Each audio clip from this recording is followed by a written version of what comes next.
இன்னைக்கு நம்ம பார்க்க போற படத்தோட பேரு ஆண் பாவம் பொல்லாதது. வாங்க நம்ம சீக்கிரமாவே இந்த படத்தோட கதைக்குள்ள போயிடலாம். படத்தோட ஓப்பனிங் சீன்ல டிவில திருவிளையாடல் மூவி ஓடிக்கிட்டு இருக்கு. அதுல சிவன் பெருசா பார்வதி பெருசா அப்படின்னு ஆர்குமெண்ட் போய்கிட்டு இருக்கு.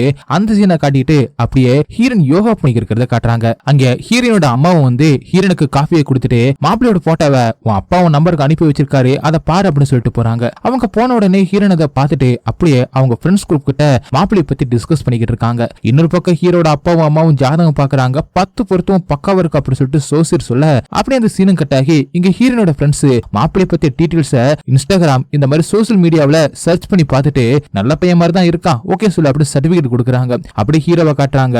ஹீரோ கோவில்ல பொங்கல் வாங்கிக்கிட்டு இருக்காரு. அதுக்கப்புறம் ஹீரோவும் ஹீரோட குடும்பமும் ஹீரோனை பொண்ணு பார்க்க வராங்க. அங்க ஹீரோனை பார்த்தது ஹீரோக்கு ரொம்பவே பிடிச்சு போயிடுது. ஹீரோனும் எல்லாருக்குமே காஃபியை கொடுத்துட்டு ஹீரோனை அவங்களோட அப்பா தரையில உட்கார சொல்ல உடனே ஹீரோவும் கீழே உட்கார்றாரு. அதோட ஹீரோவோட அம்மாவும் என்னடா எல்லாரும் சிரிக்கிறாங்க அப்படி சொல்ல அதை கேட்ட ஹீரோ ஈக்குவாலிட்டி முக்கியம்ல அப்படி சொல்றாரு. அதுக்கப்புறம் ஹீரோவும் ஹீரோனும் 2 பேருமே தனியா பேசுறாங்க.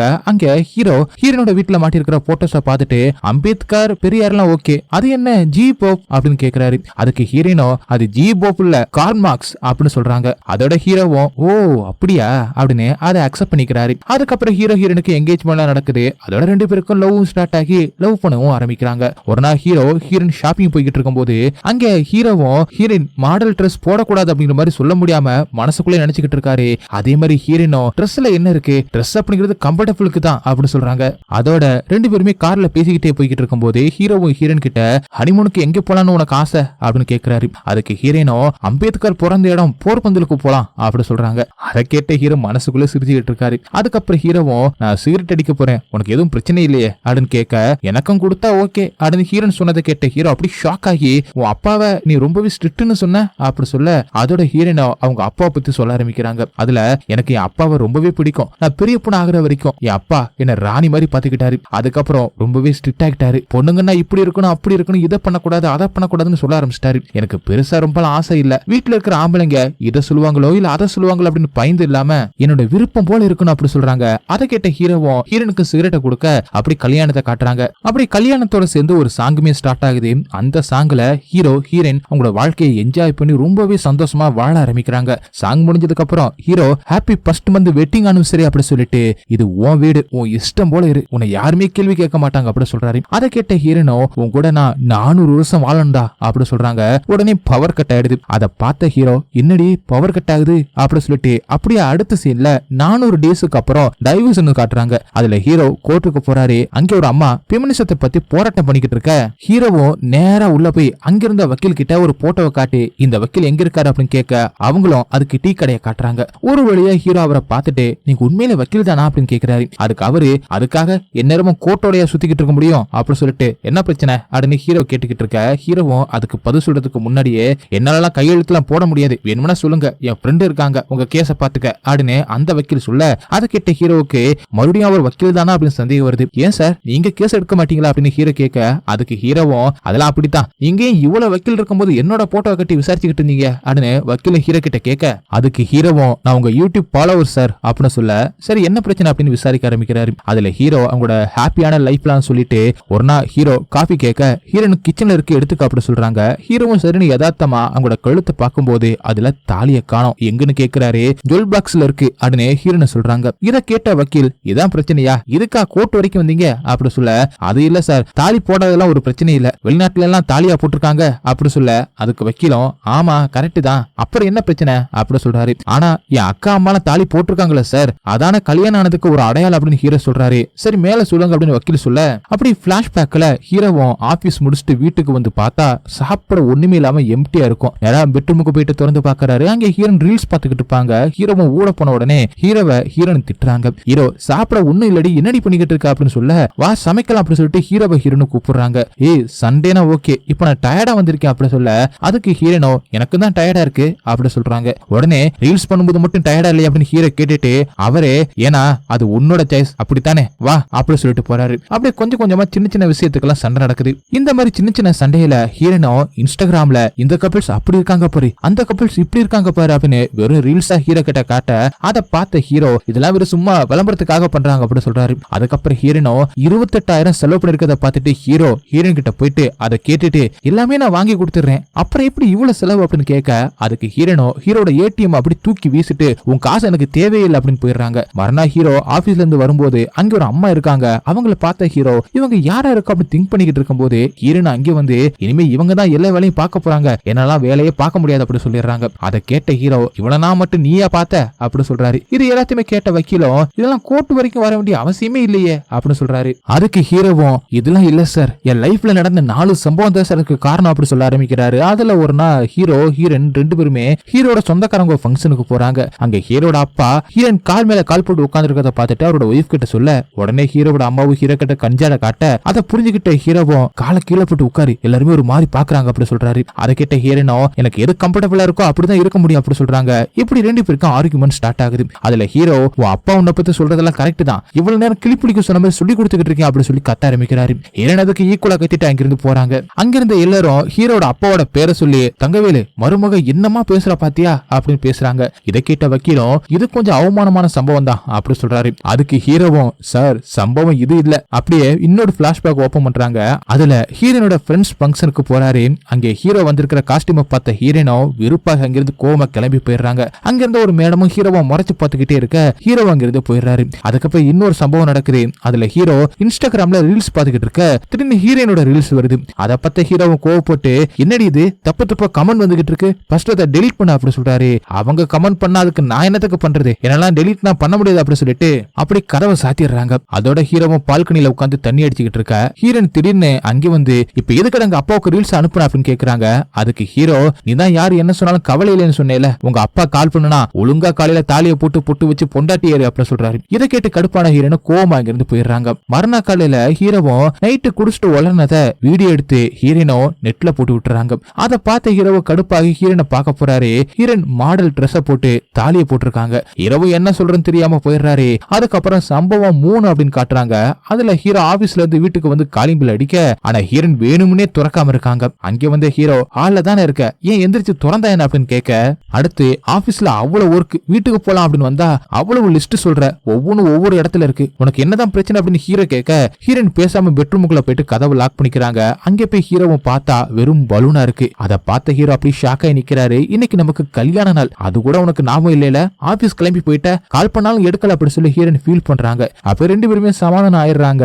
இது எல்லாத்தையுமே கேட்ட வக்கீலும் அப்புறம் என்னப்பா அதான் சமாதானம் ஆயிட்டீங்களே அப்படி சொல்ல அதுக்கு ஹீரோ அதுக்கு அப்புறம் தான் சார் சண்டையே ஸ்டார்ட் ஆச்சு. ஒரு நாள் ஹீரோ கிட்ட ஹீரோனோ உனக்கு 2 சர்ப்ரைஸ் அப்படி சொல்றாங்க. என் ஃப்ரெண்டு இருக்கான்ல அவன் என்னோட பார்ட்னர்ஷிப்பா சேர்த்துக்கிட்டான், அவன் வைக்க போற பொட்டிக்ல நானும் ஒரு பார்ட்னர், என்னை அவன் பார்ட்னரா சேர்த்ததை இப்ப கூட என்னால நம்ப முடியல அப்படி சொல்றாங்க. இது எல்லாத்தையுமே கேட்ட ஹீரோ அதெல்லாம் வேணாம் அப்படி சொல்றாரு. அதுக்கு ஹீரோனோ நான் உங்ககிட்ட பெர்மிஷன் எல்லாம் கேட்கல, என்னோட ஹாப்பினஸ் ஷேர் பண்ணிக்கிட்டேன் அப்படி சொல்றாங்க. அதை கேட்டதை ஹீரோவும் என்கிட்ட எதுக்கு சொல்ல மாட்டேற, அதுக்குத்தான் நம்ம 2 பேருக்கு இந்த வீட்டுல கல்யாணம் பண்ணி வச்சிருக்காங்களா அப்படின்னு சொல்ல அதோட ஹீரோனோ இங்க பாரு பார்ல வைக்கிறது என்னோட ட்ரீம்னு சொல்றாங்க. அதை கேட்ட ஹீரோ அது என்னடி பொண்ணுங்க எல்லாருமே சொல்லி வச்ச மாதிரி ஒண்ணு பார்லர் வைக்கணும்னு சொல்றீங்க, இல்ல துணி கடை வைக்கணும் அப்படி சொல்றீங்க, நீங்களா தேவையான மாதிரி கலெக்டர் ஆக மாட்டீங்களா அப்படி சொல்ல இதை கேட்ட ஹீரோனோ நான் உங்ககிட்ட ஒவ்வொரு விஷயத்துக்கும் காசு கட்டிக்கிட்டே இருக்கணுமா, என்னோட செல்ஃப் ரெஸ்பெக்ட் என்னத்துக்கு ஆகுறது, எனக்கு கொஞ்சம் கூட சுதந்திரமே இல்ல, என்ன மாதிரி பொண்ணெல்லாம் நீ கல்யாணம் பண்ண உனக்கு தகுதியே இல்ல அப்படி சொல்றாங்க.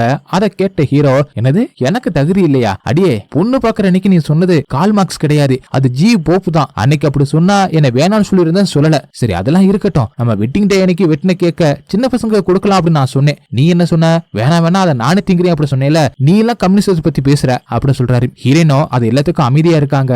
அதுக்கப்புறம் ஹீரோ அன்னைக்கு ஹனிமூனுக்கு எங்க போலாம் அப்படின்னு கேட்டதுக்கு அம்பேத்கர் பிறந்த இடத்துக்கு போலாம் அப்படின்னு சொன்ன, அடியே போர்பந்தர் காந்தி பிறந்த இடம், இது எல்லாமே இருக்கட்டும், நீ சிகரெட் ஆசைப்பட்டு குடிச்சேல, குடிச்சிட்டு பாத்ரூமுக்கு போயிட்டு வாயை கழுவிட்டு வருது எனக்குன்னு தெரியாதா, எல்லாமே ஒரு பந்தாக்கு பண்ணிட்டு தெரியற, இப்ப கூட பார்லர் ஓபன் பண்றது ஓன் ட்ரீம் கிடையாது, உன் ஃப்ரெண்டு ஓபன் பண்ணிட்டான் நீ இப்ப ஓபன் பண்ணணும், அதானே இப்பதான் எனக்கு புரிய வருது, அந்த 2வது ஹாப்பினஸ் நான் உனக்கு பெர்சனல் ஒன்னு எடுத்து தரணும் அப்படித்தானே அப்படி சொல்லிட்டு நீ என்னோட வாழ தகுதி இல்லை அப்படி சொல்றது, உனக்கு தான் ஏன் கூட வாழ தகுதி இல்ல, எப்ப பார்த்தாலும் நான் ஒரு பொண்ணு என்ன இப்படி சொல்ற அப்படி சொல்ற பேசாம செத்து தொலை அப்படின்னு ஹீரோ சொல்ல அதை கேட்ட ஹீரோன் அங்க இருக்கிற பொருள் எல்லாத்தையுமே தட்டி விட்டுட்டு தலையில அடிச்சுக்கிட்டு அழுகுறாங்க. அதோட ஹீரோனுக்கு அப்பாட்ட ஆயிடுது.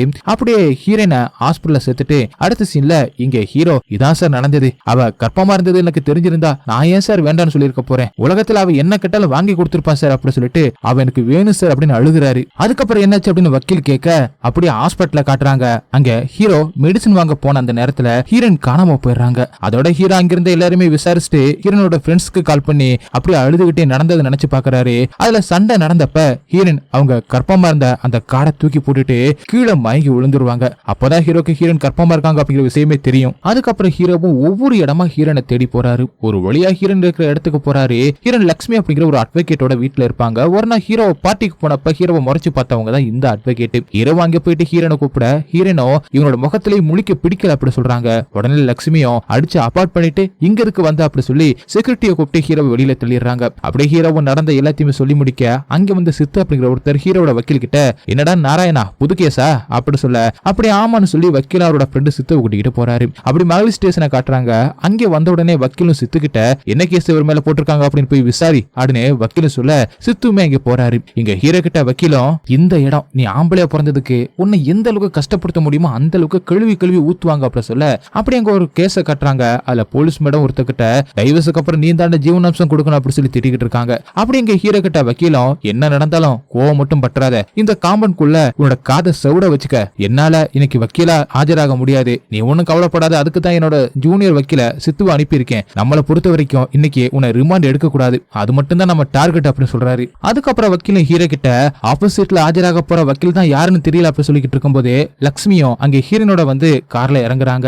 அப்படியே அங்க வந்த வக்கீலோட ஃப்ரெண்டு சித்துவும் டே நாராயணா உன் பொண்டாட்டி தாண்டா இந்த கேஸுக்கு ஆஜராக போறா அப்படின்னு சொல்றதுக்குள்ள நாராயணனும் அவரோட ஒய்ஃப் லக்ஷ்மியை பார்த்து முறைச்சுக்கிட்டு இருக்க ஹீரோனோ அவங்க கூட இருந்த ஒரு பொண்ணு கிட்ட யாரு இவரு அப்படின்னு கேக்குறாங்க. அதுக்கு அவங்க இவர்தான் லக்ஷ்மி மேடத்தோட எக்ஸ் ஹஸ்பண்ட், டைவர்ஸ் ஆகி 2 வருஷம் ஆச்சு அப்படி சொல்றாங்க. இங்க நாராயணனும் ஹீரோ கிட்ட இவதான் வக்கீல்னா இனிமே காம்ப்ரமைஸே வேணாம் அப்படி சொல்றாரு. இந்த பக்கம் லக்ஷ்மியும் இவன் தான் வக்கீல்னா எனக்கு ஃபீஸே வேணாம் அப்படி சொல்றாங்க. அப்படியே சித்து ஹீரோ ஹீரோயின் லக்ஷ்மி எல்லாருமே உள்ள போறாங்க. அங்க போலீஸும் சித்துவை பார்த்து என்ன சார் இப்படி பண்ணிருக்காரு அப்படின்னு கேட்க சித்து கிட்ட லைன்ல நாராயணனும் அதை அப்படியே சொல்ல அப்படி சொல்லிட்டு 2 பேருக்கும் கவுன்சிலிங் வேணும் மேடம் அப்படின்னு சித்து நாராயணன் சொன்னதை அப்படியே சொல்றாரு. அதை கேட்ட லக்ஷ்மியும் நாங்க பேச்சுவார்த்தை நடத்த வரல, ஒரு பொண்ணை அடிச்சு அபார்ட் பண்ணிருக்கான், நாங்க கேஸ் போட வந்திருக்கோம் அப்படி சொல்றாங்க. அதை கேட்ட சித்து அடிச்சதுக்கு எவிடன்ஸ் இருக்கான்னு கேளுங்க மேடம் அப்படின்னு சொல்றாரு. அபார்ட் ஆயிருக்கு இது போதாதா மேடம் அப்படின்னு லக்ஷ்மி சொல்ல இது எல்லாத்தையுமே கேட்டுக்கிட்டு இருந்த நாராயணனும் சித்து கிட்ட இவ உள்ள வச்சே ஆகணும் அப்படின்னு முடிவுல வந்திருக்கா, போலீஸோட ஈகோவை தட்டி விடு அப்படின்னு சொல்றாரு. சித்துவும் அதை கேட்டு ஹீரோவை அழுது ஆக்டிங் பண்ண சொல்ல ஹீரோவா அழுகுறாரு. அதை பார்த்த இன்ஸ்பெக்டரும் எதுக்கு அழுகுறாரு அப்படின்னு கேட்க அவருக்கு அவங்க கன்சீவா இருக்கிறது தெரியாதா மேடம், என்ன இருந்தாலும் அவருக்கு அது குழந்தை தானே மேடம் அப்படி சொல்ல இன்ஸ்பெக்டர் ஹீரோவை கூப்பிட்டு இதுக்கு அழுகுறது அப்படின்னு பேசிக்கிட்டு இருக்கும்போது இந்த பக்கம் சித்து ஹீரோன் கிட்ட மெதுவா வம்பிழுக்கிறாரு. ஆனா ஹீரோனும் சத்தமா டே அப்படின்னு சித்துவ திட்ட உடனே இன்ஸ்பெக்டர் லக்ஷ்மி கிட்ட என்ன இந்த பொண்ணு இப்படி பேசுது அப்படி சொல்ல அங்க நாராயணனும் காசு கொடுத்து வச்சு கரெக்ட் பண்ணி வச்சிருந்த போலீஸ் வந்து இன்ஸ்பெக்டர் கிட்ட இங்கே இவ இப்படி பேசுறா பாருங்க மேடம் அப்படின்னு சொல்றாங்க. இது எல்லாத்தையுமே பாத்துக்கிட்டு இருந்த லக்ஷ்மி ஹீரோனை அமைதியா இருக்க சொல்ல ஆனா ஹீரோனோ கமிஷனர் ஆபீஸுக்கு போவோம் அப்படின்னு லக்ஷ்மியை கூப்பிட அதுக்கு இன்ஸ்பெக்டரும் கொஞ்ச நேரத்துல இவளோட ஆக்டிங் தான் அதிகமா இருக்கு, இவளுக்கு போய் வக்காலத்து வாங்கிட்டு வந்திருக்கீங்க, இவ சொன்ன மாதிரி கமிஷனர் ஆபீஸ் இல்லைன்னா கோர்ட்ல போய் பாத்துக்கங்க அப்படி சொல்ல வெளியில வந்த லக்ஷ்மிய அவங்களோட எக்ஸ் ஹஸ்பண்ட் நாராயணனோ அவங்கள பார்த்து நக்கலா சிரிக்கிறாரு. ஹீரோனோ காருக்கு போன உடனே சாரி மேடம் அந்த லாயரனை வேணும்னே கெட்ட விளாக்குறதுக்காக இப்படி பண்ணிட்டாரு அப்படி சொல்ல யாரு முன்னாடி தூக்க கூடாதுன்னு நினைச்சனோ அவன் ஸ்டேஷனுக்குள்ள வராமலே என்ன தூக்கடிச்சிட்டான், இப்ப என்னதான் பண்ணணும் அப்படின்னு லக்ஷ்மி கேக்குறாங்க. நீங்க என்ன சொன்னாலும் கேக்குற மேடம் அப்படின்னு ஹீரோன் சொல்ல மாற மாட்டேல அப்படி சொல்லி அப்படியே ஹீரோனை வீட்டுக்கு கூட்டிட்டு போறாங்க. அங்க ஹீரோயின் ஒரு சின்ன பொண்ணோட போட்டோவை பார்த்துட்டு இது யாரு மேடம் அப்படின்னு கேட்க என் பொண்ணு, என் புருஷனோட மூச்சு காத்து கூட படக்கூடாதுன்னு பெங்களூர்ல எங்க அக்கா வீட்டுல இருக்கா அப்படின்னு சொல்றாங்க. அதுக்கப்புறம் நீ இண்டிபெண்டா இருக்க கத்துக்க, ஒரு ஜாபை தேடிக்க, என்ன ஹெல்ப்னாலும் கேளு நான் பண்றேன்னு லக்ஷ்மி சொல்றாங்க. அப்படி இந்த சீன் கட் ஆகி சித்து ஹீரோவா அவரோட வீட்டுல டிராப் பண்ணிட்டு சரக்கடிக்கலாமா அப்படின்னு 2 பேருமே சரக்கடிக்க ஆரம்பிக்கிறாங்க. அப்ப சித்து ஹீரோ கிட்ட உங்களுக்கே இப்படி இருந்தா நாராயணன் அவர் தூக்கி வளர்த்த அந்த பொண்ணை பார்த்து 2 வருஷம் ஆச்சு அப்படி சொல்றாரு. அதை கேட்ட ஹீரோ அவங்களுக்கு எதனால டைவர்ஸ் ஆச்சு அப்படின்னு கேட்க சித்து அவங்க பிளாஷ்பேக்க சொல்ல ஆரம்பிக்கிறாரு. அவங்க 2 பேருக்கும் வந்த சின்ன சின்ன சண்டையினால சித்துவும் லக்ஷ்மிய நல்ல குடும்பத்து பொண்ணு இப்படி பண்ண மாட்டா அப்படின்னு ஒரு வார்த்தையை விட்டுறாரு. அதுக்கப்புறம் மன்னிப்பு கேட்டோம். லக்ஷ்மி மேடத்தோட ஈகோ மன்னிக்கவே இல்ல. ரமாமணி லக்ஷ்மி மேடத்தோட பரம்பரையில ஒரு அம்மா, பழங்குடி மக்களுக்காக போராட்டம் பண்ண ஒரு பெண்ணு, இந்த நல்ல குடும்பத்து பொண்ணுன்னு சொன்ன அந்த லிஸ்ட்ல அவங்களும் வந்ததுனால டைவர்ஸ் பண்ணி நாராயணனை 2 வருஷம் சஸ்பெண்ட் பண்ணிட்டாங்க. அன்னையில இருந்து 2 வருஷமா நடப்போனமா வாழ்ந்துகிட்டு இருக்கான். நீங்க புள்ளைன்னு சொல்லி அழுதும் அவனுக்கு மனசு கேட்கல, அதான் இது என்னோட கேஸ்ன்னு சொன்னான் அப்படின்னு அவரோட பிளாஷ்பேக்க சித்துவும் சொல்லி முடிக்கிறாரு. அதுக்கப்புறம் சித்து ஹீரோ கிட்ட நீ அதிர்ஷ்டக்காரன்டா, இன்னையோட நாராயணனுக்கு பனிஷ்மெண்ட் முடியுது, இனிமே அவன் எந்த கோர்ட் வேணாலும் ஆஜராகலாம் அப்படி சொல்லி அப்படியே கோர்ட்டை காட்டுறாங்க. அங்க ஒரு பக்கம் லக்ஷ்மி இன்னொரு பக்கம் நாராயணனும் நடந்த எல்லாத்தையுமே சொல்லிக்கிட்டு இருக்காங்க. இப்ப லக்ஷ்மியின் ஜட்ஜு கிட்ட அதை எல்லாத்தையுமே சொல்ல அதை கேட்ட அவரோ அடிச்சி அப்படின்னு ஹீரோவை கேட்க லக்ஷ்மியும் அபார்ட் ஆனதுக்கான மெடிக்கல் ரிப்போர்ட்டை ஜட்ஜு கிட்ட கொடுக்குறாங்க. அதோட நாராயணனும் என்னோட கட்சிக்காரர் அடிச்சுதான் அபார்ட் ஆச்சு அப்படிங்கிற அந்த பிசிக்கல் ரிப்போர்ட்டை கொடுக்க சொல்லுங்க சார் அப்படின்னு சொல்ல ஜட்ஜும் பிசிக்கல் ரிப்போர்ட்டை சப்மிட் பண்ணுங்க, ஒரு கவுன்சிலிங்க்கும் போங்க அப்படின்னு அடுத்த வாய்தாவுக்கு வாங்க அப்படின்னு அனுப்பி வைக்கிறாரு. அப்படிங்க லக்ஷ்மியும் ஒரு ஆளுகிட்ட கிட்ட நாராயணன், சித்து, சிவா இவங்க எல்லாம் யார யார பாக்குறாங்க, சிவாவோட சொத்து மதிப்பு எல்லாமே எனக்கு வேணும் அப்படின்னு அவங்கள ஃபாலோ பண்ணுங்க அப்படின்னு சொல்றாங்க. அப்படியே இங்க ஹீரோ ஹீரோனுக்கும் கவுன்சிலிங்கும் கொடுக்கறாங்க. அந்த சீன் கட் ஆகி ஹீரோ அடுத்த சீன்ல ஹீரோ, சித்து, நாராயணன் எல்லாருமே இளநீ குடிச்சிட்டு இருக்கும்போது லக்ஷ்மி அனுப்புன அந்த ஆள் அங்க நிக்கிறத பார்த்த சித்து நாராயணன் கிட்ட, ஓ பொண்டாட்டியோட சிபிஐ ஆபீசர் அப்படி சொல்றாரு. அது எப்படி உனக்கு தெரியும் அப்படின்னு ஹீரோ கேட்க, என்னோட போட்டோவை இன்ஸ்டாவில போட்டு மை நெக்ஸ்ட் ஒர்க் அப்படின்னு டேக் பண்ணிருக்காரு அப்படின்னு சொல்றாரு. அதை கேட்ட ஹீரோ சிரிச்சுக்கிட்டு, உங்க பொண்டாட்டியாச்சு புத்திசாலின்னு நினைச்சேன் அப்படின்னு நாராயணன் கிட்ட சொல்ல, அடுத்த சீன்ல ஹீரோட அப்பா அம்மா விஷயத்தை தெரிஞ்சுக்கிட்டு ஹீரோவை பார்க்க வராங்க. ஏன்டா எங்க கிட்ட சொல்லல, அவன் தான் வேண்டான கோர்ட் வரைக்கும் போயிட்டால, அப்புறம் ஏன்டா அவ பின்னாடியே போற அப்படின்னு சொல்லி திட்டிட்டு அங்கிருந்து போறாங்க. அங்கே வந்து சித்து, இவனுக்கே இந்த திட்டுனா சக்தியோட வீட்டுல அப்படி சொல்ல, அப்படி ஹீரோனோட அப்பாவும் அம்மாவும் லட்சுமியோட வீட்டுக்கு வந்துடுறாங்க. அங்கே வந்து ஹீரோட அப்பா, என்னது பொம்பளை புள்ள கோர்ட்டுக்கு போறது அப்படின்னு கேட்க, அதுக்கு லட்சுமியும், ஏன் பொம்பளை புள்ள கோர்ட்டுக்குலாம் போக கூடாது அப்படின்னு கேக்குறாங்க. அதை கேட்ட ஹீரோனோட அப்பாவும், நீ எங்க வேணா போ, நாசமா போ, அதை பத்தி எனக்கு கவலை இல்ல, உன்னை பத்தி விசாரிச்சேன், உன் புருஷனை நீ டைவர்ஸ் பண்ணிட்டியாமே, உங்க கூட ஏன் பண்ணி சேர்க்க பாக்குறியா அப்படி சொல்லிக்கிட்டு இருக்கும்போது போலீஸ் அங்கே வந்து பெத்த அப்பாவா இருந்தாலும் அவங்க விருப்பத்துக்கு மர இருக்க கூடாது அப்படின்னு அங்கிருந்து கூட்டிட்டு போயிடுறாங்க. அதுக்கப்புறம் ஹீரோனு மெடிக்கல் டெஸ்ட் எடுக்கிற அந்த ஹாஸ்பிட்டலுக்கு சித்துவும் போயிட்டு உண்மையான ரிப்போர்ட்டை மட்டும் கொடுத்தா போதும் அப்படின்னு அங்கிருந்து ஒருத்தருக்கு காசை கொடுக்கறாரு. அடுத்த சீன்ல ஹீரோ, சித்து, நாராயணன் பைக்ல போகும்போது லட்சுமியோட ஆளு ஃபாலோ பண்றதை பார்த்த சித்து, நீ ஃபாலோ பண்றது எங்களுக்கே தெரியும்ன்ற மாதிரி இன்டைரக்டா சொல்லிட்டு போறாரு. இன்னொரு பக்கம் லட்சுமியோ ஹீரோன் கிட்ட, உங்க புருஷனுக்கு கெட்ட பழக்கம் இருக்குன்ற மாதிரி நாளைக்கு கோர்ட்ல சொல்லு அப்படி சொல்லிக்கிட்டு இருக்க. மறுநாள் கோர்ட்டை காட்டுறாங்க. அங்க ஜட்ஜி ரிப்போர்ட் எல்லாமே சரியா தானே இருக்கு அப்படி சொல்றாரு. அதை கேட்ட லட்சுமியும், ஹீரோக்கு போதை பழக்கம் இருக்கு, அந்த போதையில போட்டு அடிச்சிருக்காரு, அதுக்கு எங்களால எப்படி விளக்கத்தை கொடுக்க முடியும் அப்படின்னு கேக்குறாங்க. அதுக்கு ஜட்ஜும், அதுக்கு தான் எவிடன்ஸ் இல்லையே, அடிச்சதுக்கு தான் எவிடன்ஸ் இல்ல, குடிச்சதுக்காச்சும் இருக்கா அப்படின்னு கேட்க, லட்சுமியும் ஹீரோ போதையில வளர்ன அந்த வீடியோவை எடுத்து காட்டுறாங்க. அதை பார்த்த ஜட்ஜும், ஆல்கஹால் குடிச்சதுக்கு எவிடன்ஸா ரிப்போர்ட்டை சப்மிட் பண்ணுங்க அப்படி சொல்லிட்டு வாய்தான்னு சொல்றாரு. அதுக்கப்புறம் சித்து ஹீரோ கிட்ட, எப்பயாச்சும் குடிப்பியா இல்ல எப்பயுமே குடிப்பியா அப்படின்னு விசாரிக்க, ஹீரோவும் டெய்லியும் குடிப்பியா அப்படி சொல்றாரு. அப்படி ஒரு பாட்டுமே ஸ்டார்ட் ஆகுது. சாங்ல ஹீரோக்கு கெட்ட பழக்கம் இருக்கு அப்படி சொல்லிட்டு ஒவ்வொன்னா லட்சுமி கோர்ட்ல சொல்ல சொல்ல வாய்தா வாய்தா அப்படின்னு ஜட்ஜு போடுறாங்க. இன்னொரு பக்கம் லட்சுமி ஹீரோனுக்கு கோர்ட்ல எப்படி பேசணும் அப்படின்னு ட்ரெயின் பண்ணிக்கிட்டு இருக்காங்க. அதுக்கப்புறம் எப்பயும் போல கோர்ட்டுக்கு ஹீரோ ஹீரோன் எல்லாருமே போறாங்க. அங்க ஜட்ஜும், உங்க ஒரு கேஸ் மட்டும் தான் இருக்கா, மாத்தி மாத்தி ஏதாச்சும் கம்ப்ளைண்ட் பண்ணிக்கிட்டே இருக்கீங்க, ஆனா எவிடன்ஸ் மட்டும் கொடுக்க மாட்டீங்க அப்படி சொல்லி அடுத்த வயதா அப்படி சொல்றாரு. அதுக்கப்புறம் ஜட்ஜு சொன்ன அன்னைக்கு கோர்ட்டுக்கு எல்லாருமே வராங்க. அங்க நாராயணனை லட்சுமி ஒரு மாதிரி நக்கலை பார்த்துட்டு போறாங்க. அதோட நாராயணனும் சித்து கிட்ட, என்னன்னு போய் உள்ள போய் விசாரிடா அப்படி சொல்ல, சித்துவும் விசாரிச்சுட்டு வந்து, உன் பொண்டாட்டி சிவா மேல சந்தேக கேஸ் போட போறாளா அப்படி சொல்ல, அதை கேட்ட ஹீரோ, அது எப்படி ஜட்ஜ் நம்புவாங்க அப்படின்னு கேக்குறாரு. அதெல்லாம் பொண்ணுங்க எதை சொன்னாலும் ஜட்ஜ் நம்புவாரு அப்படின்னு சித்து சொல்ல, உடனே இங்க நாராயணன் ஒரு பிளான் பண்றாரு. அந்த பிளான்ல ஜட்ஜோட காருக்கு முன்னாடி ஹீரோவை விழ வச்சு அன்னைக்கு வைதாக்கு போகாம பண்ணிடுறாரு. அப்படியே ஹீரோவை ஹாஸ்பிட்டல்ல காட்டுறாங்க. அங்கே நாராயணனும் சித்துவும், உன்னோட சொத்தை உடனே வேற ஒரு பேர்ல மாத்தணும், டைவர்ஸ்னு வந்த ஜீவனாம்சம் கேட்பாங்க, எவ்வளவு அப்படின்னு விசாரிச்சுக்கிட்டு இருக்காங்க. அதுக்கப்புறம் ஹீரோ பேர்ல இருக்கிற சொத்தாரோட தம்பி பேர்ல மாத்துறதுக்காக ஒவ்வொருத்தையே போய் பாக்குறீங்க காட்டுறாங்க. அப்படியே அடுத்த சீன்ல கட் ஆகி ஹீரோ, லட்சுமி ரெண்டு பேருமே படத்தோட ஓப்பனிங்ல பெமினிசத்தை பத்தி பேசுவாங்கல்ல, அவங்கள பார்க்க போறாங்க. அங்க அவங்க பெமினிசம் வேற, நம்ம ஹஸ்பண்டுக்கு நம்ம காட்டுற லவ் வேற, அவர்கிட்ட எல்லாம் சுயமரியாதை பார்க்க கூடாதுன்ற மாதிரி விளக்கம் கொடுக்கறாங்க. அதே டைம்ல இன்னொரு பக்கம் ஹீரோட வீட்டுல வேலை பார்க்கற அந்த அம்மா பொண்ணுங்களுக்கு இருக்கிற அந்த பிரச்சனையை பத்தி சொல்லிக்கிட்டு இருக்காங்க. எல்லா வேலையுமே பொண்ணுங்க தான் பாக்கணுமா தம்பி அப்படின்னு கேக்குறாங்க. அதுக்கப்புறம் அப்படியே ஒரு சாங்குமே ஸ்டார்ட் ஆகுது. சாங்ல ஹீரோனும் ஒரு நாள் நாராயணோட வீட்டுக்கு ஃபுட் டெலிவரி பண்றத பார்த்த ஹீரோ ஃபீல் பண்றாரு. அப்படி ரெண்டு பேருமே ஒருத்தர் மிஸ் பண்றாங்க. அப்படி ஹீரோனோட அம்மா எல்லா இடத்துலயுமே, நீ தான் அவரை அசிங்கப்படுத்திருக்க, அவர் உன்னை ஏதாச்சும் ஒரு தப்பா சொல்லிருப்பாரா அப்படின்னு சொல்றாங்க. அடுத்த சீன்ல ஹீரோ நாராயணன் கிட்ட, ஏன் சார் நீங்க ஜீவனாம்சம் கொடுக்குறீங்க, என்ன மாதிரி நீங்க ஏன் பண்ணல அப்படின்னு கேட்டதுக்கு, என் பொண்டாட்டியை பொறுத்தவரை என்ன ஜெயிக்கணும் அவ்வளவுதான், அவங்களுக்காக நான் சம்பாதிக்கிறேன், அப்புறம் அவங்களுக்காக கொடுக்காம என்ன பண்ண அப்படி சொல்ல, அதை கேட்ட ஹீரோ, உங்க ஒய்ஃப் பாச்சும் பரவாயில்ல சார், சக்தி பாவம், அவளுக்கு அவ்வளவு விவரம்லாம் இல்ல, என் மேலதான் தப்பு, அவங்க அப்பா மாதிரி நானும் நடந்துகிட்டேன், ஒருவேளை அவ விருப்பப்படி அவளை வாழ விட்டா அவ இவ்வளவு கஷ்டப்பட மாட்டால அப்படின்னு சொல்றாரு. இதை கேட்ட சித்துவும், ஆண்கள்னாலே பாவம் தான் அப்படின்னு அவங்க ரெண்டு பேருமே நினைச்சு ஃபீல் பண்றாரு. அப்படியே அந்த சீனும் கட்டாகி எப்பயும் போல கோர்ட்ல காட்டுறாங்க. அங்க புதுசா ஒரு லேடி ஜட்ஜ் வராங்க. அவங்க ரெண்டு பேருமே மியூச்சுவலா பெரிய சம்மதம் சொல்லிட்டு ஹீரோன் கேட்ட அந்த செட்டில்மெண்ட்டுக்கும் சரின்னு சொல்றாங்க. அதை பார்த்த ஜட்ஜுக்கு ஆச்சரியமா இருக்கு, இப்படி மியூச்சுவலா பிரியறவங்க ஏன் இவ்வளவுனா வாய்தான் போனீங்க அப்படின்னு கேட்க, அதுக்கு நாராயணனும், என்னோட கட்சிக்காரர் அவரோட திருமண வாழ்க்கைய தக்க வைக்க எவ்வளவோ கஷ்டப்பட்டாரு, ஆனா அவங்க சுதந்திரமா இருக்க ஆசைப்படவும் அவங்க விருப்பப்படி இருக்கட்டும் அப்படின்னு சம்மதம் சொல்லிட்டாங்க அப்படி சொல்ல, அதுக்கப்புறம் திருமண வாழ்க்கையை புரிஞ்சுக்கிறதுக்குள்ள ஒருத்தருக்கு ஒருத்தர் ஈகோ ஸ்டார்ட் ஆகி அவங்க பிரிஞ்சே போயிடுறாங்க அப்படின்னு நாராயணன் சொல்ல, அதுக்கப்புறம் நாராயணனும் கோர்ட்ல இருக்கிற எல்லா டைவர்ஸ் கேஸையும் பார்த்துட்டு கஷ்டப்பட்டு பேரண்ட்ஸ் காசு செலவு பண்ணி கல்யாணம் பண்ண அந்த கடனை அடைக்கிறதுக்குள்ள இவங்க பிரிஞ்சு போயிடுறாங்க. இந்த நாட்டுல ஒரே ஒரு ரூபாய் தாள் தான், அதை ஆம்பளை சம்பாதிக்கும் போது காசாவும் பொம்பளை சம்பாதிக்கும் போது அது ஒரு பெரிய போராட்டமாவும் தெரியுது அப்படி சொல்றாரு. பெமினிசத்தை பத்தியும் அங்க நாராயணன் பேசுறாரு. அதுக்கப்புறம் ஒரு ஆண் அவனோட வயசு எல்லாத்தையுமே இழந்து ஒரு நிலைமைக்கு வந்து அவனோட ஃபேமிலியோட வாழ நினைக்கும் போது அந்த ஆணை தனியா விட்டு பிரிஞ்சு போயிடுறாங்க அப்படின்னு நாராயணனும் அவரோட லைஃப் நினைச்சு ஃபீல் பண்ணி சொல்றாரு. அதோட ஜட்ஜும் ஹீரோவை பார்த்து நீங்க ஏதாச்சும் சொல்ல ஆசைப்படுறீங்களா அப்படின்னு கேட்க அதுக்கு ஹீரோவும் சுதந்திரமா இருக்கிறதுக்கும் தனியா இருக்கிறதுக்கும் ரொம்ப வித்தியாசம் இருக்கு. அவங்க தனியா இருக்க ஆசைப்படுறாங்க. இனிமே வந்தா நான் சுதந்திரமா இருக்க வைக்கிறேன் அப்படி சொல்றாரு. ஜட்ஜும் அவங்களோட கமெண்ட சொல்ல ஸ்டார்ட் பண்றதுக்குள்ள ஹீரோனும் எனக்கு டிவோர்ஸ் வேண்டாம் அப்படி சொல்றாங்க. அப்பதான் ஹீரோக்கு உயிரே வந்த மாதிரி இருக்கு. ஆனா அதுக்காக அவர் பண்ணதை மன்னிக்க முடியாது. ஆனா இப்போதைக்கு எனக்கு டிவோர்ஸ் வேணாம் அப்படின்னு ஹீரோன் சொல்ல அதுக்கப்புறம் ஜட்ஜும் 3 மாசத்துக்கு பின்னாடி 2 பேரும் ஜோடியா கோர்ட்டுக்கு வந்தா சந்தோஷப்படுவேன் அப்படி சொல்லி அனுப்புறாங்க.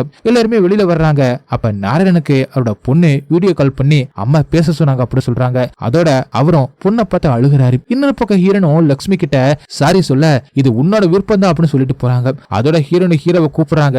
3 மாசம் டைம் கேட்ட அப்படின்னு ஹீரோவும் சொல்ல டைம் கேட்டா விட்டுருவியா, அம்பேத்கர் பிறந்த இடம் என்ன அப்படின்னு கேட்க ஹீரோவும் போர் பந்தல் அப்படின்னு சொல்றாரு. அப்படி 2 பேருமே ஹக் பண்ணி அழுகுறாங்க. அடுத்த சீன்ல படத்தோட ஓப்பனிங் சீன்ல காட்டின அந்த திருவிளையாடலை காட்டுறாங்க. அதை ஹீரோன்னு பாத்துக்கிட்டு இருக்காங்க. அப்ப ஹீரோ நாளை கோர்ட்டுக்கு போயிட்டு ஒன்னா சேர்ந்துட்டு அப்படின்னு ஜட்ஜு கிட்ட சொல்லிட்டு அவங்களை வீட்டுக்கு சாப்பிட கூப்பிடலாம் அப்படி சொல்றாரு. அதுக்கு ஹீரோனும் லட்சுமி மேடத்தையும் நாராயண சாரியும் சாப்பிட கூப்பிடலாம் அப்படி சொல்றாங்க. அங்க திடீர்னு காலிங் பெல் அடிக்க ஹீரோ கதவை ஓபன் பண்ண போறாரு. அப்ப ஹீரோனும் இந்த படத்துல சிவன் மேலதான் தப்பு அப்படின்னு சொல்றாங்க. அதுக்கு ஹீரோவும் ஆமா ஆமா அப்படின்னு சொல்றாரு. இதோட அந்த படமும் முடியுது. ஓகே गाइस, இந்த படம் உங்களுக்கு எந்த அளவுக்கு பிடிச்சிருந்துச்சு அப்படிங்கறத கமெண்ட்ல சொல்லுங்க. உங்களுக்கு இந்த வீடியோ பிடிச்சிருந்துச்சுன்னா உடனே ஒரு லைக் தட்டி விட்டுட்டு மறந்துடாம உங்க ஃப்ரெண்ட்ஸ்க்கு ஷேர் பண்ணுங்க. அப்படி நம்ம சேனலை சப்ஸ்கிரைப் பண்ண மறந்துடாதீங்க. நெக்ஸ்ட் வீடியோல மீட் பண்ணலாம். By guys.